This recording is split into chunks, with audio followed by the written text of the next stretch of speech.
Namaste. Today we move with the second part of the revision. So, we begin with the fourth module, which was ecological energetics. It had 3 lectures: food chains, food webs and trophic levels, primary production and nutrient cycles. So, in the case of food chains, this is one image that we know from our school days. So, grass is eaten by insects, insect is eaten by the frog, frog is eaten by the snake, snake is eaten by the eagle, and the grass is making food by using the sun's energy for photosynthesis. So, this is an example of a food chain. It is defined as the transfer of food energy from its source in plants through herbivores to carnivores, detritivores or decomposers, and this is referred to as a food chain. Then we defined autotroph and heterotroph. Autotroph is an organism that can make its own food. Heterotroph is an organism that needs to eat some other organism for its food, or to eat some other part of an organism for its food, because it cannot make its own food. Autotrophs are divided into photoautotrophs and chemoautotrophs, depending on whether they are using light for making their food, or they are using some chemical reactions for making their food. Then we define producers and consumers. Producer is an organism that makes its own food. Consumer is an organism that consumes some other organism for food. Then we have consumers are divided into primary consumer, secondary consumer, tertiary, quaternary and so on. So, primary is the one that is feeding on the producers, secondary feeds on primary, tertiary feeds on the secondary, quaternary feeds on the tertiary and so on. Next we defined herbivore and carnivore. So, herbivore is an organism that eats only plants, so they are the primary consumers, and carnivore is an organism that eats other animals, so they can be secondary consumers, tertiary consumers or quaternary consumers such as tigers. Then we have omnivore that eats both plants and animals such as bear, and decomposer is an organism that converts dead material into soil and recycles the nutrients. So, it plays a very important part in the functioning of the ecosystem, and it includes detritivores and microorganisms. Detritivores are those organisms that feed on detritus, which is decomposing plant and animal parts as well as feces, and make it more exposed to the action of microbial decomposers such as bacteria and fungi that further break it down. Then we looked at these two kinds of food chains. One is the grazing food chain, which starts from a plant base, and detritus food chain that starts from a detritus base. Now, grazing food chains have two categories. We have the predator food chains, in which the size of the organisms increases as you move up the food chain, and the second one is a parasitic food chain or a parasite food chain, in which the size of the organism reduces as we move up. Then we had a look at the differences, and typically detritus food chains are shorter chains because they do not have sufficient energy to support a very long chain. Then we looked at food webs. So, food web is a system of interlocking and interdependent food chains, and each of the several hierarchical levels in the ecosystem is known as a trophic level. So, in this case this is a food web, and in this food web you have these organisms that are eating different organisms, and in turn are getting eaten by different organisms, and in actuality a number of food webs are extremely complicated. Next we had a look at ecological pyramids, which is a graphical representation that is designed to show the biomass, number or energy at each trophic level in a given ecosystem, and it is also known as a trophic pyramid or an Eltonian pyramid or an energy pyramid or a food pyramid. And then we looked at pyramid of numbers, how many organisms are there at each trophic level. It can be inverted, in which case you have one plant that is feeding a number of herbivores, which is feeding an even larger number of carnivores and so on. Or you can have pyramid of numbers. So, this is an example where you have a tree, and this one tree is feeding a number of birds. Each of these birds has different parasites, and each of these parasites have a number of hyperparasites. So, in this case the pyramid of numbers is inverted. Then you can have a spindle pyramid of numbers, in which case you have a tree with a number of frugivorous birds which are being eaten upon by a hawk. Or you can have some other spindle pyramid of numbers like like phytoplankton, zooplankton, fish and sea lion. Here again it is spindle in shape, because the number of sea lions is less than the number of fish, is less than the number of zooplanktons. but in this case you have a small number of phytoplanktons that are supporting a larger number of zooplanktons, probably because the phytoplanktons are reproducing at a much faster rate as compared to the zooplanktons. It can even be a dumbbell shape, such as grass, rabbit and fleas. The second one is a pyramid of energy, which measures the energy that is contained in organisms at each trophic level, and this is typically an upright pyramid. And then third is the pyramid of biomass, which is the biomass of all the organisms in each trophic level. It can be upright or it can be inverted, as in the case of an oceanic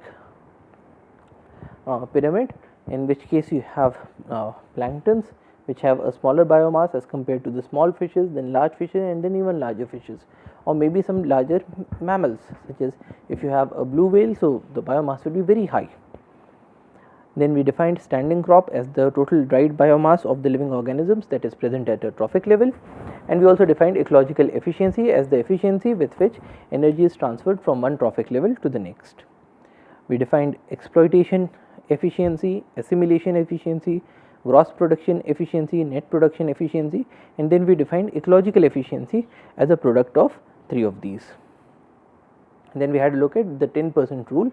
So, whenever energy is being transferred from one trophic level to the next trophic level, typically only 10% of the energy is stored in the next trophic level, and as much as 90% is lost during transfer due to incomplete digestion or as part of the respiration. So, typically if you have a tiger that is chasing a sambar, so the tiger is using up energy during this process because it is expending energy in chasing the sambar. Then the tiger will not be able to eat all the body parts of the sambar. There will be some amount of incomplete digestion, and plus the tiger is also respiring, it is also using energy for its own biological processes, so it will also lose out some other parts of energy. So, typically 10% is passed, except in the case of the very first stage where the plants have typically 1% of efficiency. So, if you have 100,000 joules from the sun, only 1000 joules, that is 1% of that energy, is stored in the grass. So, we can also write the 10% rule in this equation. Then we looked at trophic cascade, an ecological phenomenon that is triggered by addition or removal of top predators and involving reciprocal changes in the relative populations of predator and prey through a food chain, which often results in dramatic changes in ecosystem structure and the nutrient cycling. So, in this case, if you make changes in the top of the food chain or the top of a food web, then these changes get trickled down along the whole of the food web. And a good example is the wolf case study that we saw, in which case when wolves come into the national park, they are able to change the behavior of the deers, because of which deers move away, and because of which a number of plants are able to survive and they are able to grow, because of which you get more amount of berries. So, you start getting bears in that area, you start getting birds in that area, and so on. So, just the addition of wolves makes a huge difference in the whole of the food web. Then next we looked at primary production, which is the synthesis of organic compounds from atmospheric or aqueous carbon dioxide through the process of photosynthesis or chemosynthesis. We have defined photoautotrophs, and the importance is that it is releasing oxygen as a byproduct, it is supporting the whole of the ecosystem, and plants form a very large part of the earth's living mantle. So, we looked at these two processes, photosynthesis and respiration, which are essentially inverse of each other, and then we defined gross primary production, net primary production, and compensation point.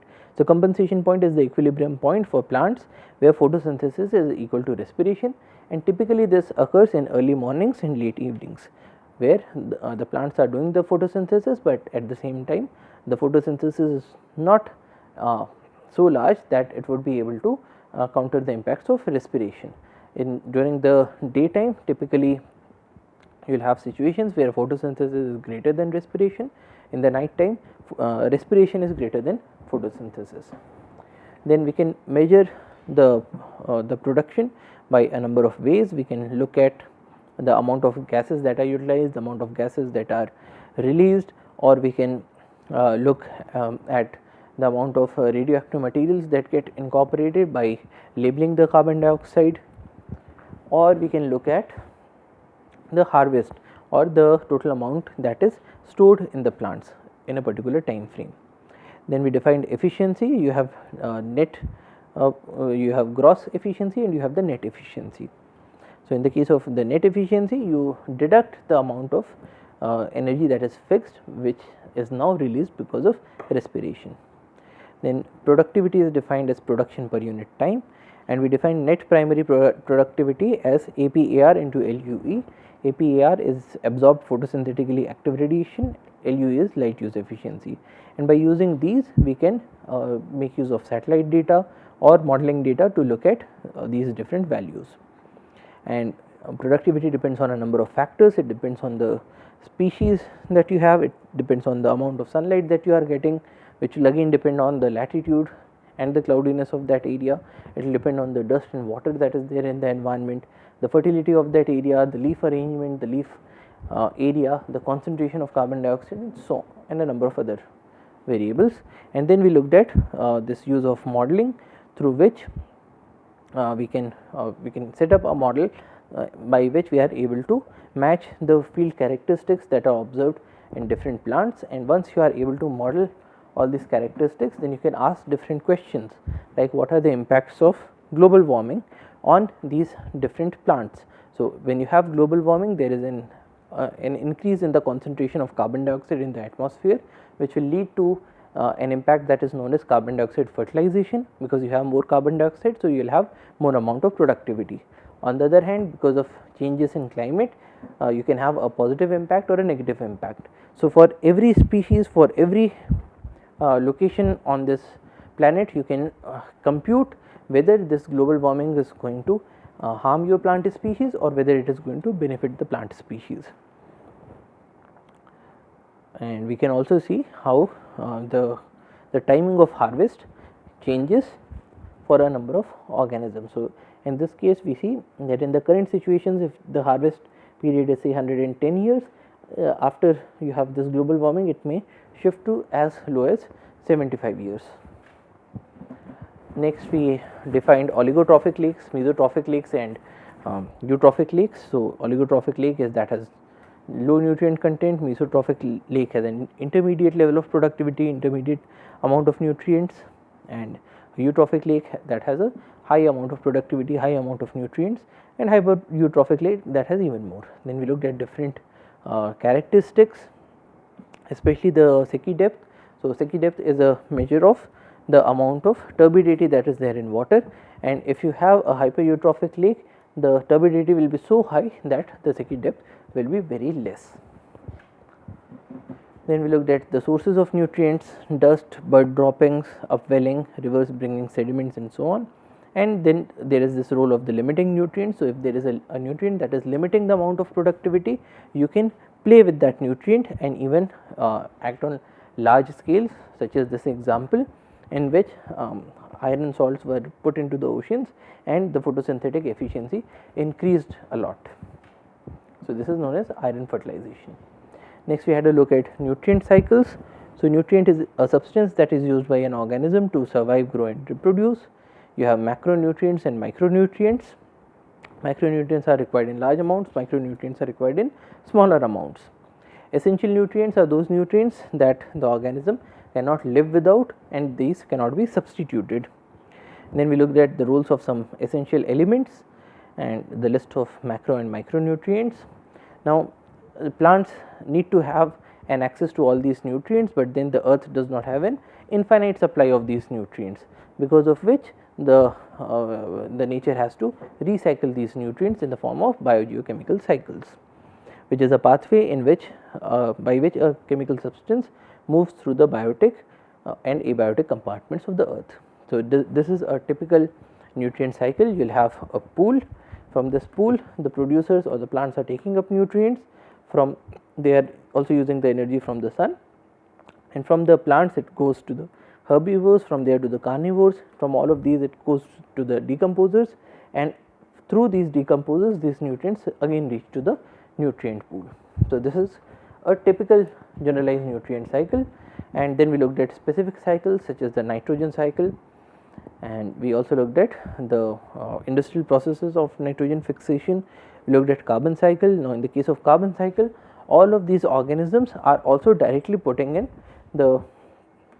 this carbon back into the atmosphere through the process of respiration. So, that is one difference that we have, and then in this case you have different pools. So, you not only have the pool in the atmosphere, but you also have a pool in the rocks, you also have a pool in the ocean waters, you also have a pool in the form of fossil fuels. Then water cycle, phosphorus cycle, sulfur cycle, and then we looked at the impact of humans, especially the Kagzera curve. So, if the plants are taken out, if you have a large scale deforestation or a large scale forest fire, the amount of water that will be flowing in your streams, it will go down, and then it will slowly start increasing and will take a very long period of time to reach back to its original levels. Then we looked at changes in pH and changes in the concentration of different nutrients in the water bodies. Next, fifth module was on population ecology. So, we began with population parameters and demographic techniques. So, population is defined as all the organisms of the same group or species which live in a particular geographical area and have the capability of interbreeding, such as the impala population, cheetah population, and so on. And this is the equation which is very important here. So, the population in the n plus 1th generation is equal to the population in the nth generation plus number of births plus animals that are coming in from outside minus the number of deaths minus the number of animals that are going out of this population to become a part of some other population. Then we looked at why these numbers are important and what are the kinds of demographic information that we are trying to get. So, we want to know the size of different populations, we want to know the density of different populations, and these densities can vary a lot. So, every different population may require a very different method for its measurement. Then we can have two kinds of densities, absolute density, which is asking you the number of animals per unit area, and a relative density, whether area X is more animals than area Y or vice versa. Then absolute population density can be measured in terms of total counts, such as the census of India, in which each and every individual is counted, or you can go for a sampling method in which you take a small sample of the whole population. So, this could include quadrates or capture-recapture method, and third one is the removal method, which we typically do not use in Indian context because we have a ban on hunting the animals. Then we looked at different kinds of quadrates. Then we looked at, because we are looking at sampling, we looked at the different processes that are involved in sampling. So, the objective of the sampling is to have a sample that is representative of the whole population.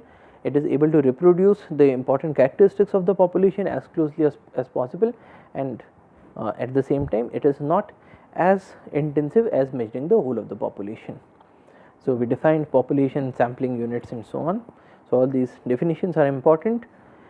Then the kinds of plots, you can have circular plots, rectangular plots, strip plots, or topographical units.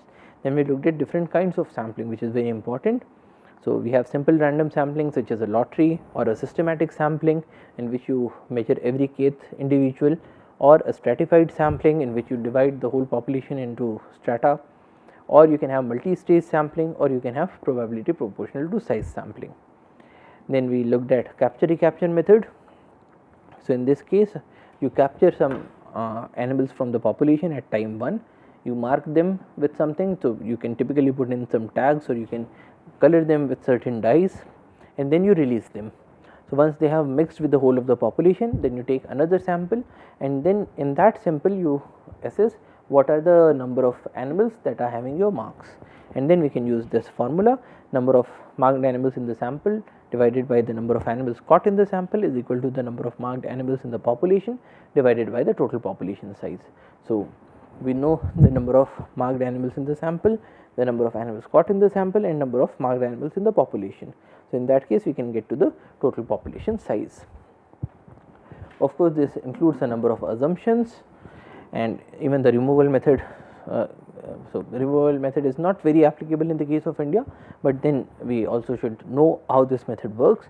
So, we have these assumptions, and based on these assumptions we can say that if the population is changing at a particular rate, the number of animals that are being caught will depend on the number of animals that are actually present in that particular population, and we can integrate this equation to get to the curve that will give us the number of animals at every time point. Then if you want to measure the relative population density, you can use traps, fecal pellets, number of counts of vocalization, and so on. The other things that we want are age pyramid, crude birth rate, crude death rate. So all these definitions are important here.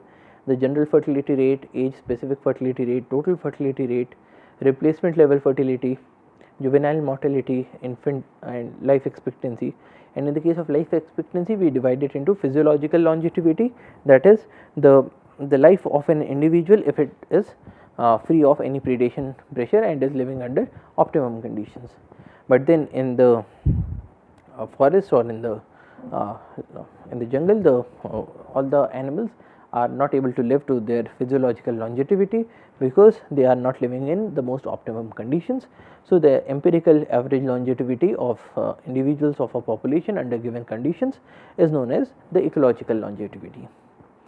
Then we want to note the immigration, emigration, net migration, natural increase, population growth and growth rates. Then we looked at the difference between precision and accuracy.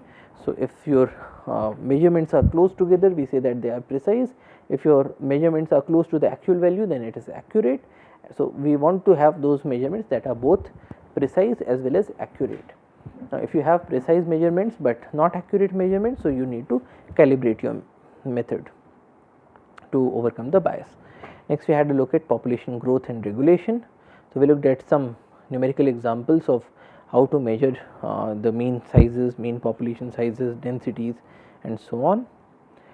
We also looked at some methods for sampling of rainforest reptiles and small amphibians, and also we looked at some pan traps and their workings. Now, in the case of the mark recapture species, we were capturing the animals, we were marking them. But then there are a number of organisms that have natural body patterns that can be used in lieu of marking the individuals one by one.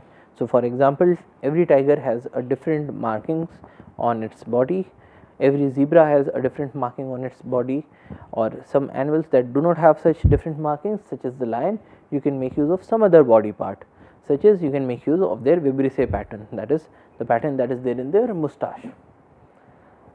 Even some toads, frogs, spotted deer, they all have different markings on their body, and even your reptiles such as crocodiles and snakes, some of them may also be having different body patterns. So, we can make use of them in the monitoring of these population sizes. Then we had a look at the rate of population growth, and here we said that the population size at generation t will be at generation t plus 1 will be equal to population size in generation t multiplied by a growth rate of the population. So, in this case we can have a curve that is exponential. So, the population is increasing exponentially, but then in actuality your R naught or the growth rate is not constant. So, it varies with the population size, so that you get to the sigmoidal curve or the logistic curve. So, this is the logistic growth equation, dn by dt, that is the rate of change of population size per unit time, is a factor of the growth rate. It is a factor of the size of the population, because the more the larger your population size is, the more number of breeding females are there in your population. So, you will have more number of progeny, and but this factor is also modulated by this factor, which is a measure of the carrying capacity of your habitat. So, it is k minus n divided by k. So, we looked at the growth equation, this is how it looks. So, any population will start at very low numbers, you will have this lag phase. So, in the lag phase the population is not able to increase very much because you have very low number of breeding females. Then it will enter into this log phase in which the population is increasing very fast, and then it will come to this steady phase where the carrying capacity of the environment is now becoming a hurdle for the future growth of the population. So, the population size has reached to the carrying capacity, and then we did certain numericals. Then we looked at the Lotka-Volterra equations. In the case of Lotka-Volterra equations, this is telling us the prey and the predator population. So, the population of the prey is governed by its own population size, which is telling you the number of breeding females that are there in the population, and at the same time it is also governed by the predator population, because the more number of predators you will have, the more will be the mortality of the animals, because more number of animals will be eaten up for food.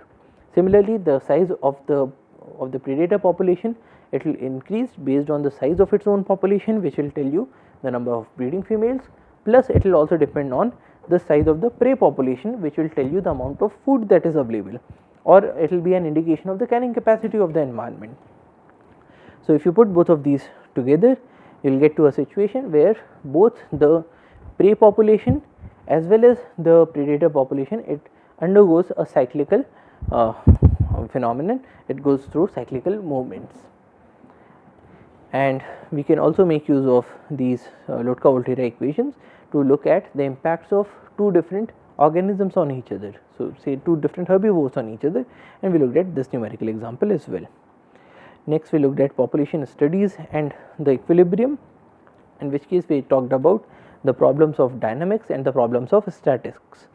The problems of dynamics are how does a population change with time, the problem of statics is how does the equilibrium condition and the average value, what does it depend on. So, in the case of dynamics, we have to ask these three questions: does the change occur in a particular time of the year, does the change occur in a particular stage in the life cycle of the organism, and what are the agents that operate at these times or in these stages. So, some common agents that can operate are extrinsic agents and intrinsic agents. Extrinsic agents are weather, predator, parasites, diseases, quantity and quality of food that is available, and shelter that is available. And intrinsic agents are physiological changes and the behavioral changes. In the case of statics, we say that the population size is not changing, so we do not have to consider the dynamic factors, but we can experimentally manipulate different habitat variables to look for the responsible factors that are responsible for this particular population size.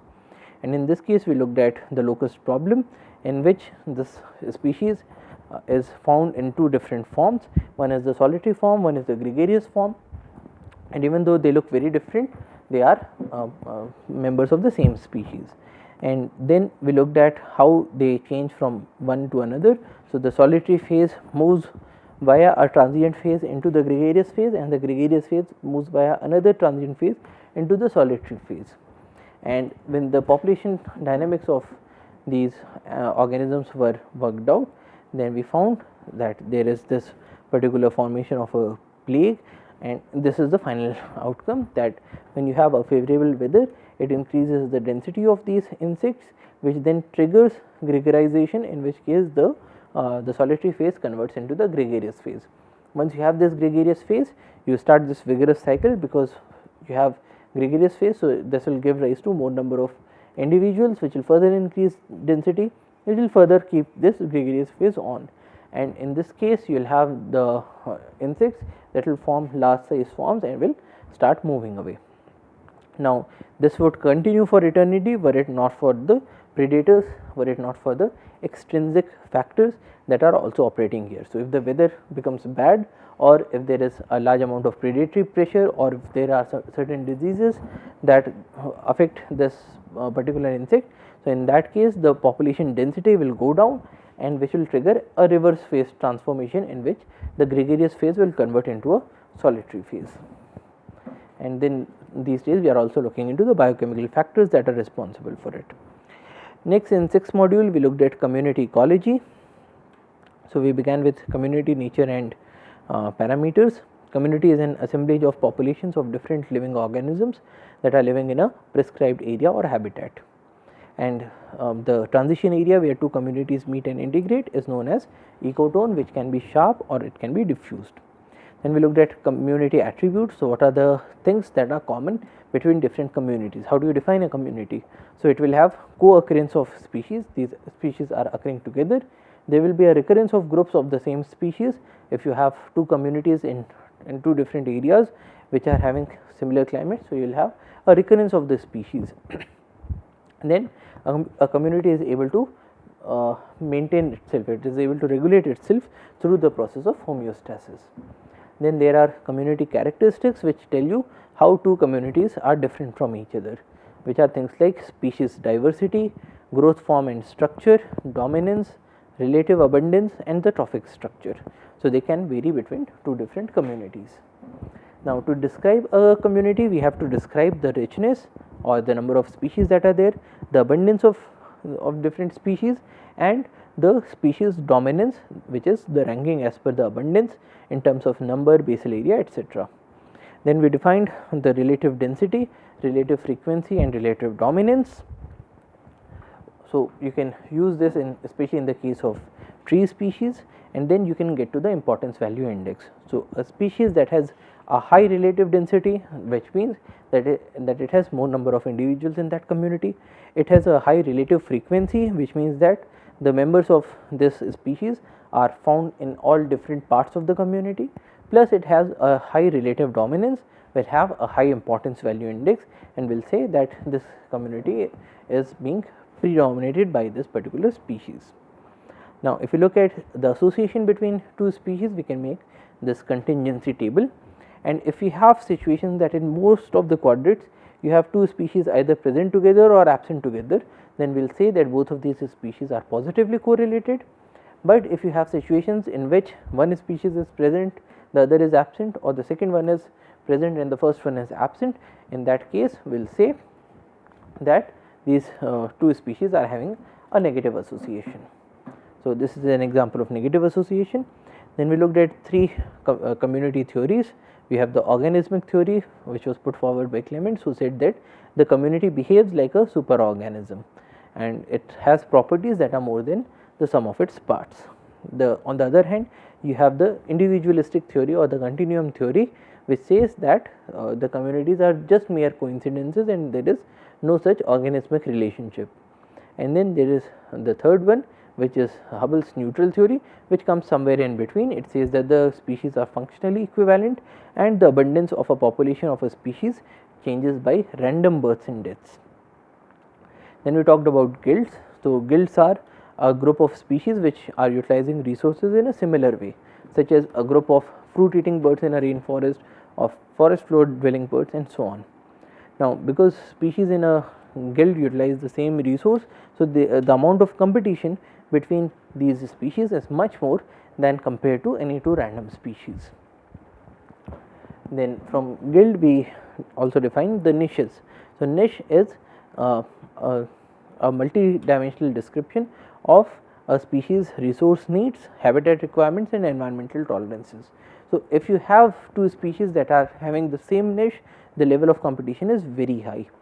And then in the case of these niches, we divide it into fundamental and realized niches. So, fundamental niches is a set of all the conditions that the species can potentially occupy, and we can determine it experimentally. But then in nature, when the species are competing with each other, then they are not able to occupy all the niches that are possible, and so the niches that are actually occupied go by the name of the realized niche or the post competitive niche. Now, we looked at the characteristics of niches and then the index of similarity. How many individuals are common between two communities will tell you the index of similarity. Next, we have association of a species with a community. So, you can have certain species that have a very high level of association, they are only found in a particular species in a particular community, or you can have lesser amount of association in the case of indifferent species which can be found in any particular community, or accidental species which are very rare species and they are either present as chance invaders from another community or as relicts from a previous community. So, you can have different levels of association of a species with a community. Then we looked at community stability. So, stability is the ability of a community to recover following a disturbance, and it consists of two parts: resistance to changes and resilience to changes. Next, we looked at these community changes and ecological succession. So, from bare rocks you start getting some lichens. So, from bare rocks you have crustose lichens, then you have foliose lichens, then moss, then grass, then shrub, then forest, and all of and this process through which any area gets populated is ecological succession. So, ecological succession is the process of change in the species structure of an ecological community over time. And then we defined seer. A serial community or a seer is an intermediate stage found in the ecological succession in an ecosystem advancing towards its climax community. There are three kinds of seers: hydroseer, which is a community in water; xeroseer, which is a community in a dry area, which can be rocks or which can be sand; and haloseer, which is a community in a saline body such as a marsh. Next, we defined pioneer species. So, these are hardy species which establish themselves in a disrupted ecosystem and trigger the process of ecological succession. Now, typically these species have the ability to grow on bare rocks, nutrient poor soil, water. So, they do not have a very high nutritional requirement. They are pretty hardy species because they have to tolerate bare sun and maybe even very cold conditions, and they are also species that are able to release copious amounts of seeds or spores, because of which they are able to move into any new area. A climax species, on the other hand, is a biological community of plants, animals and fungi through which the process of ecological succession in the development of vegetation in an area over time has reached a steady state. So, this is the final level of succession. Now, climax community can be either a climatic climax, which is controlled by the climate, or it can be an edaphic climax, which is controlled by the soil conditions, or a catastrophic climax, which is controlled by some catastrophic events such as wildfires or floods, or it can be a dysclimax, where it is controlled by some disturbance either because of men or because of domestic animals. Next, we looked at the characteristics of climax community. So, unlike the pioneer species, here you have vegetation that is extremely tolerant of this particular environmental condition. The species diversity is high. You have a well formed spatial structure, complex food chains which provide stability. There is equilibrium between gross production and respiration, uptake and release of nutrients. Species composition continues for a very long time. This again is an indication of the stability of the community, and it is a good indication of the climate and other conditions of the area, because here you have species that are very much tolerant and very much adapted to the particular conditions. Now, you can have three different kinds of succession. The primary succession is a succession that occurs in an area that was not previously occupied, such as a lava flow which has turned into a rock, and this rock was never occupied previously. A secondary succession is the successional dynamics that follows severe disturbance or removal of a pre-existing community, such as a forest fire. And a cyclical succession is periodic changes that arise from fluctuating species interactions or recurring events, such as flooding events if they are occurring regularly. Now, in the case of primary succession, we have this lithosphere primary succession that we have just seen, and the second one is the hydrosphere primary succession, in which you start with water, which has very low amount of nutrients. From water you move to phytoplankton stage, to submerged stage, to floating stage, to reed swamps, then sedge and meadows, then woodland, and then finally the climax stage. In the case of secondary succession, you can start with a forest. This forest has suffered from a forest fire, and then you have a forest that is incompletely destroyed, and then begins with the succession with the herbaceous stage, then the shrub stage, then the woodland stage, and the climax stage. And typically the secondary succession is much faster than the primary succession, because you already have well formed soil, you already have nutrients, you already have spores and seeds, probably some plants that can regenerate from their roots, and you also have a very high amount of fertility that can support a large number of organisms. Now, succession can also be divided into autogenic succession and allogenic succession. So, autogenic succession are brought by changes in the soil that are caused by the organisms that are already present there. So, auto is self, gen is formation. So, it is a succession that forms by itself. On the other hand, the allogenic succession is caused by some external forces, external environmental influences, and not by the vegetation that is already present there. Then we looked at these 7 stages of succession: nudation, migration, ascesis, aggregation, competition, reaction, and stabilization. Then we have these 3 theories of climax. You can have a monoclimax theory, where you have only one particular climax in one particular climatic area. You can have a polyclimax theory, in which you can have more than one kinds of vegetation climaxes which are controlled by soil moisture, nutrients, topography, etc. Or you can have a climax pattern theory in which you do not have one particular climax, but you have a range of climaxes which vary near the climatic climax.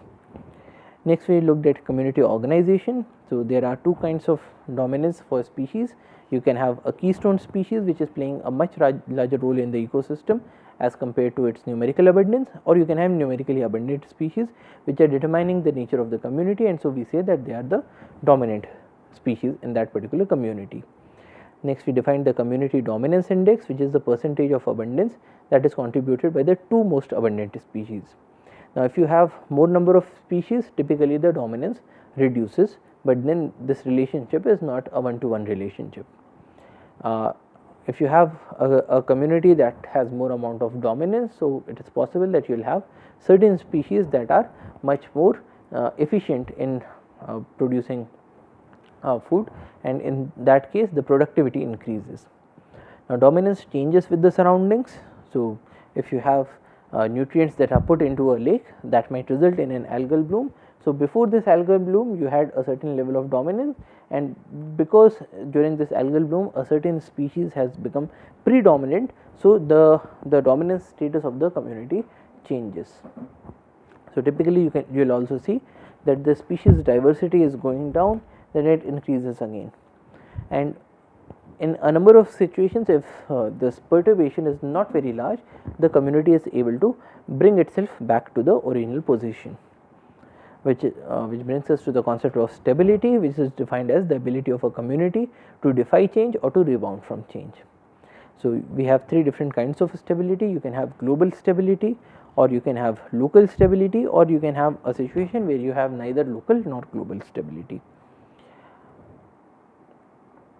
So, in this case, if you have a community like this and you are giving it any amount of disturbance, if it is very small disturbance, then probably this community will be locally stable, but if it is any greater, this community will become unstable.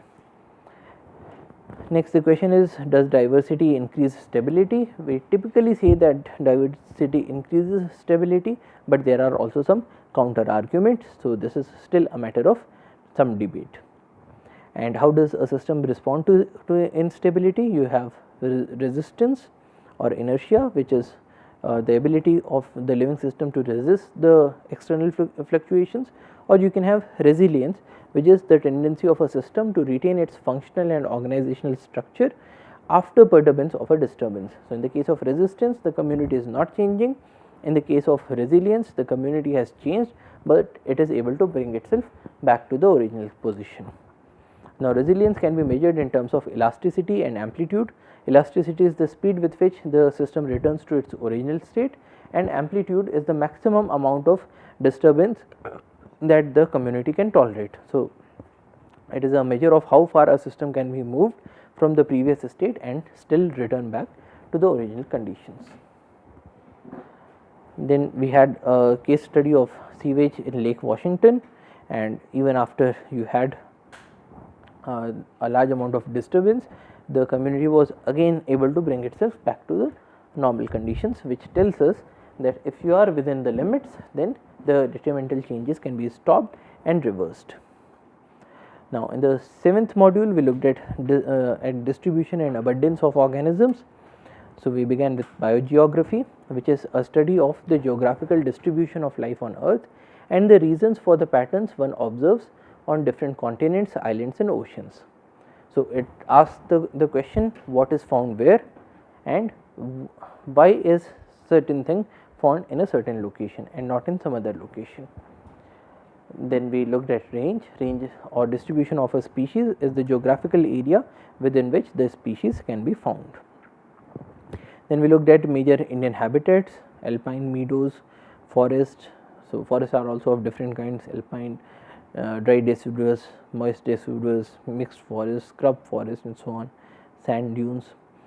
Then we have estuaries, then run of Kutch gives a very different kind of habitat. Then we have lagoons, we have floodplains, then we have shola forest, equatorial forest, mangroves, oceans and seas, and all of these are very different habitats from one another, and because of which we have very different kinds of species that are found in all of these different areas.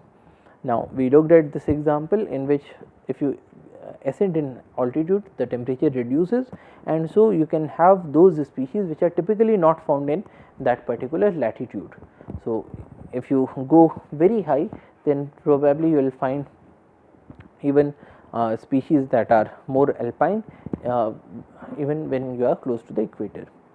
Then if we look at the distribution of any organism such as snow leopard or the coral reefs, we are in the case of biogeography, we are first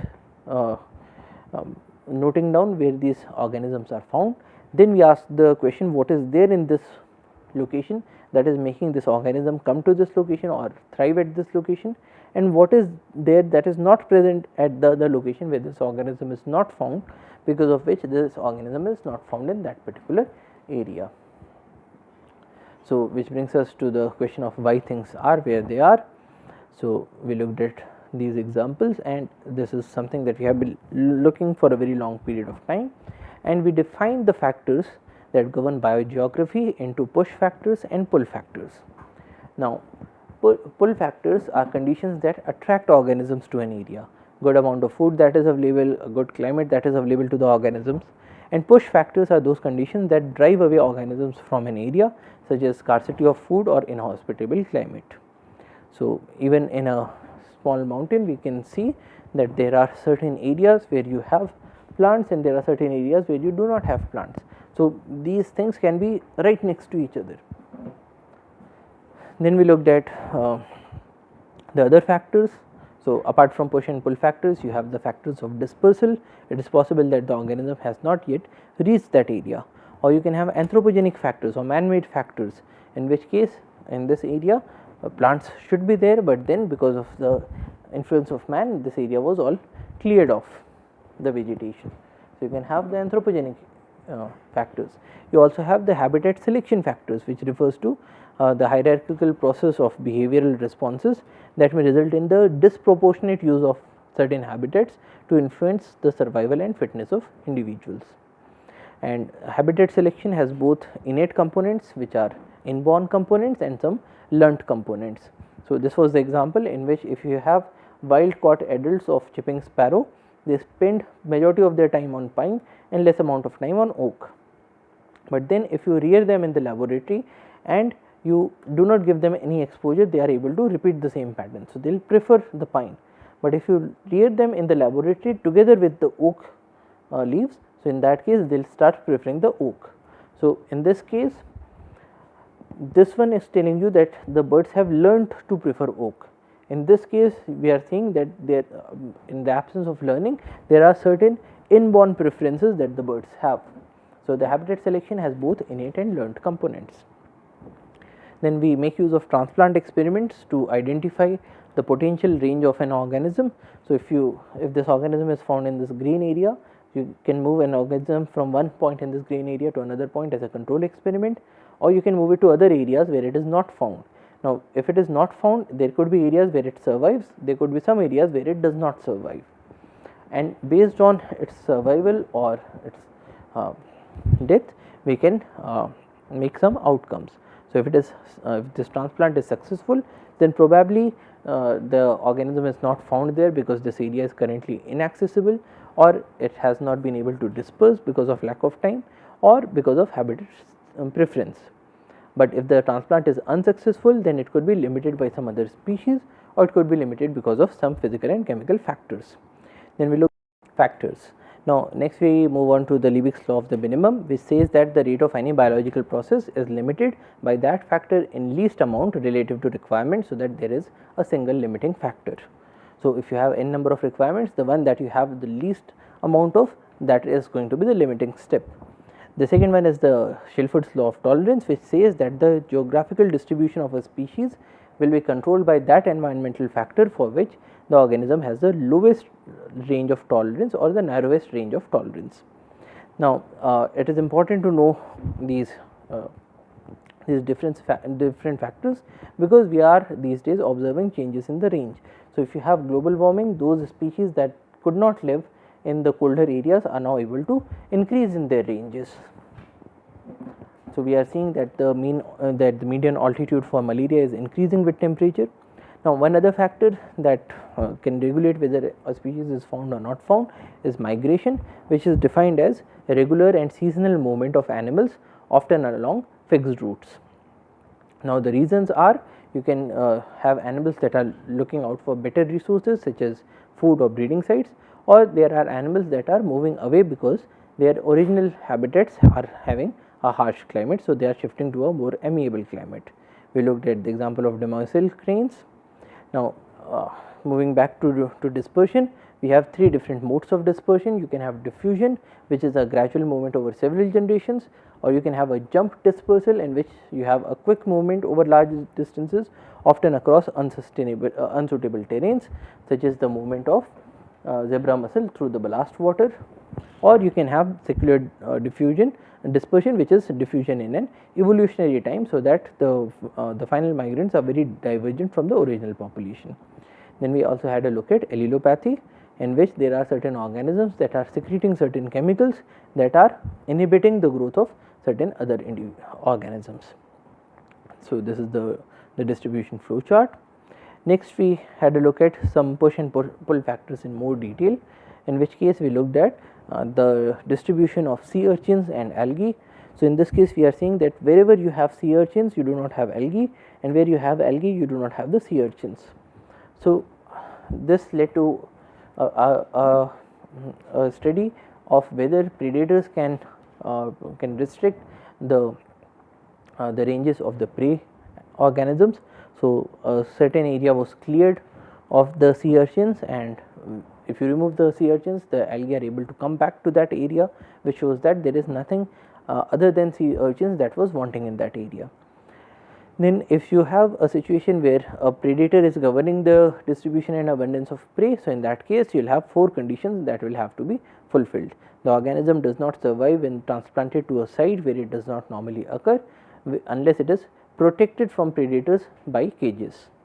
Second, there is an inverse correlation between the distribution of organisms and the suspected predator, or alternatively, in the places where it occurs, the organism is inaccessible to the predator. Third, you should be able to see that either in the field or in the laboratory, that the suspected predator is inflicting a lethal damage on the prey.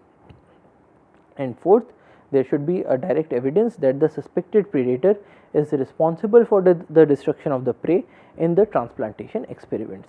So, if all these 4 criteria are met, then we can say that the predator is governing the distribution and abundance of the prey. On the other hand, you can have this counter example, in which case the prey is governing the distribution and abundance of the predator, which we saw in the case of Drosophila pachya, which is only found in those areas where you have a particular species of cactus.